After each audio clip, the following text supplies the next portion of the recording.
कभी सोचा है कि सबसे बड़ी समझदारी बेवकूफ दिखने में हो सकती है? ये एक ऐसी रणनीति है जिसका इस्तेमाल इतिहास के कुछ सबसे शक्तिशाली लोगों ने किया है।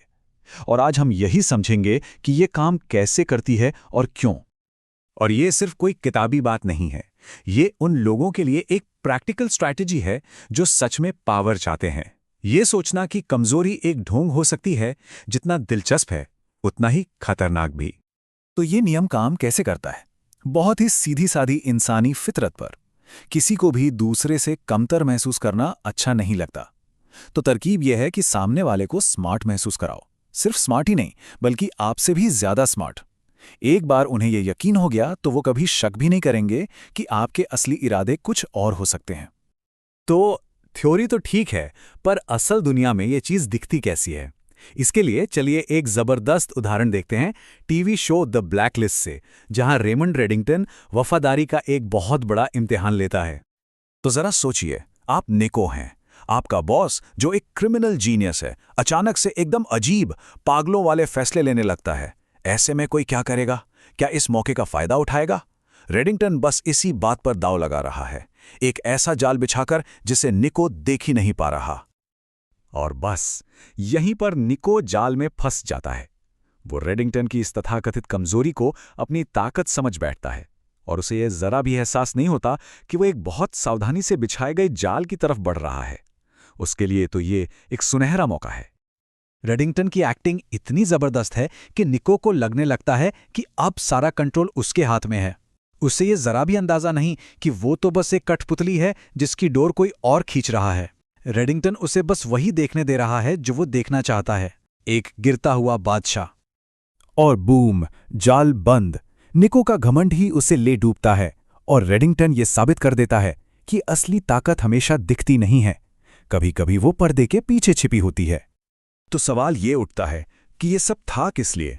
क्या ये सिर्फ एक खेल था, या रेडिंगटन इसके जरिए कुछ गहरा परख रहा था? यही सवाल हमें इस रणनीति की जड़ तक ले जाता है कि आखिर इसका इस्तेमाल किया ही क्यों जाता है।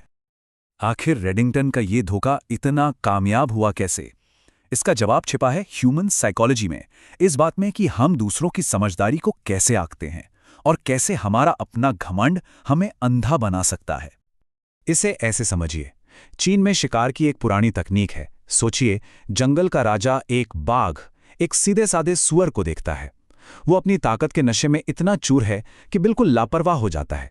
उसे क्या पता कि वो सुअर असल में एक शिकारी का भेस है जो बस सही मौके का इंतजार कर रहा है।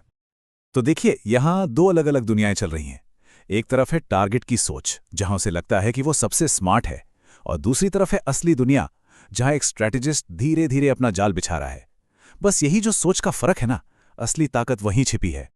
लेकिन यहां एक बड़ा सवाल खड़ा होता है, क्या इस तरह का धोखा हमेशा सही है? कहां है वो लाइन जो धोखेबाजी को एक स्मार्ट स्ट्रैटेजी से अलग करती है? क्या ये हमेशा एक विनाशकारी हथियार है, या इसका इस्तेमाल अच्छे के लिए भी हो सकता है? ऑस्ट्रिया का डिप्लोमेट बिस्मार्क की इस बेवकूफ़ी और लापरवाही को देखकर अंधा हो गया। उसे लगा बिस्मार्क तो बस एक लापरवाह जुआरी है, और इसी घमंड में उसे पता ही नहीं चला कि उसके साथ कितना बड़ा खेल हो गया है। उसका अपना घमंड ही बिस्मार्क का सबसे बड़ा हथियार बन गया, और उसने प्रशिया को वही दे दिया जो वो चाहता था। हाँ, बिस्मार्क की चाल तो काम कर गई, लेकिन ये हमें एक बहुत ज़रूरी चेतावनी भी देती है। जब इस ताकत का इस्तेमाल सिर्फ अपने फायदे के लिए होता है, तो ये एक बहुत खतरनाक रास्ता बन जाता है। हो सकता है छोटी मोटी जीत मिल जाए, पर आखिर में इंसान अकेला रह जाता है, जिस पर कोई भरोसा नहीं करता। लेकिन सिक्के का हमेशा एक दूसरा पहलू होता है। देखिए, जो सच्चे लीडर होते हैं ना, वो समझते हैं कि असली ताकत लोगों को कंट्रोल करने में नहीं, बल्कि उन्हें गाइड करने में है, ताकि वो खुद सही नतीजों तक पहुंच सकें। ये एक छोटा सा फर्क है, लेकिन इसका असर बहुत गहरा और टिकाऊ होता है। वो मूर्ख नहीं बनते, बल्कि दूसरों को समझदार महसूस कराते हैं। तो चुनाव ये है, क्या कोई वो मूर्ति बनना चाहता है जो सिर्फ सम्मान की मांग करती है, या वो नदी जो चुपचाप बहते हुए पूरे लैंडस्केप को बदल देती है? एक का फोकस है शॉर्ट टर्म ईगो पर, और दूसरे का लॉन्ग टर्म असर पर। ये बात हमें याद दिलाती है कि अनजान बनने का नाटक करना कोई कमजोरी नहीं, बल्कि ये अपने आप में एक बहुत बड़ी समझदारी है। ये इस बात की कला है कि कब अपने पत्ते दिखाने हैं और कब छिपा कर रखने हैं। तो आखिर में ये सोचना बनता है, क्या असली ताकत हासिल करने के लिए थोड़ा झुकने की हिम्मत है? क्योंकि कभी-कभी सच्ची शक्ति विनम्रता की कीमत पर ही मिलती है।